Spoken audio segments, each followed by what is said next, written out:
of the reason we survive is that we don't take any shit from anybody. We wanted to be our own persons, do our own thinking, and make our own decisions, and a lot of times it cost us. When we started the record off, we had some pretty precise plans on particular songs, styles.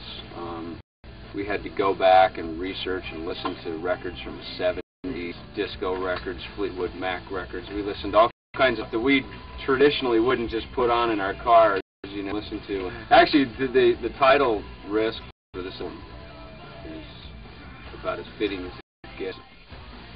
I was sort of surprised when I came into the band last year that hearing them talk about what they wanted to do, they really wanted to do stuff that was really a far departure from what the band had been doing in previous albums. So, sort of exciting, I think. When I go to producer, if I say, hey, would you mind trying to put like this?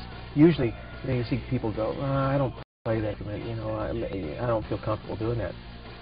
Megadeth, they're like, hey, bring it on. We don't care what it is. If you can tune it like it, we'll play it. So they show up at the studio, and you want to try anything crazy, they're game. They push the limits.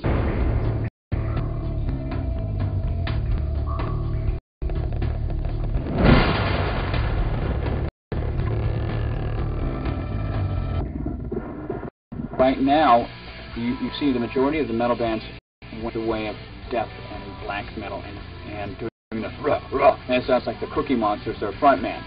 We went the way of heavy metal hard rock, which is more, the new wave of British heavy metal meets the British Asian with bands like the Beatles and Led Zeppelin and stuff like that. Stuff that's really melodic but still, heavy to some degree.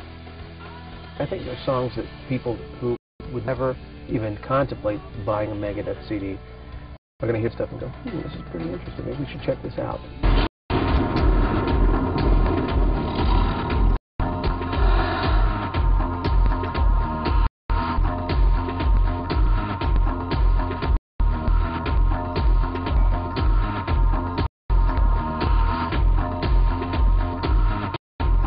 I appreciate being able to put a unrealistic, ironic twist onto words, because neology is something that, for me, is inspiring. Getting another way to get a point across without it being so obvious. When I stepped in, we started an idea that Dave was going to be a singer now. The process was, it was interesting. It wasn't. I can't say it wasn't painful.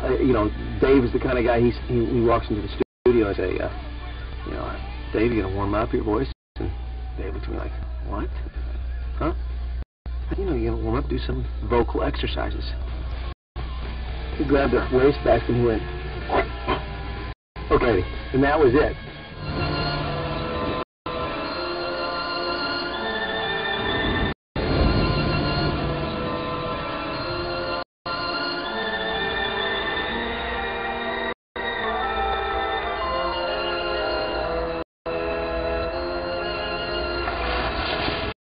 Anytime any artist makes an album and tries to sell it and goes on tour and tries to sell tickets, that's a risk. The music business is always changing, and it's a very, very fickle business. People might not like us anymore. It's fickle, man. We might be history tomorrow, or we might be gods. We'll be one or the other.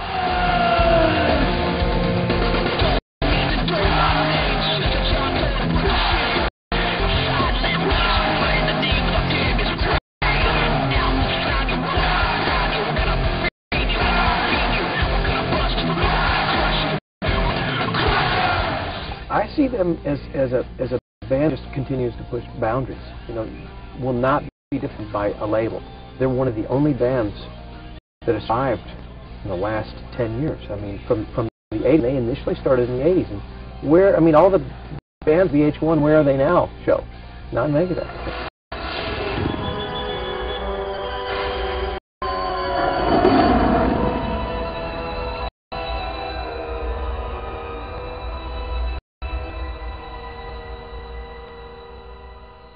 I don't think we're trying to suggest that anybody lash out at things instead of looking inward to find out what the real problems are with themselves.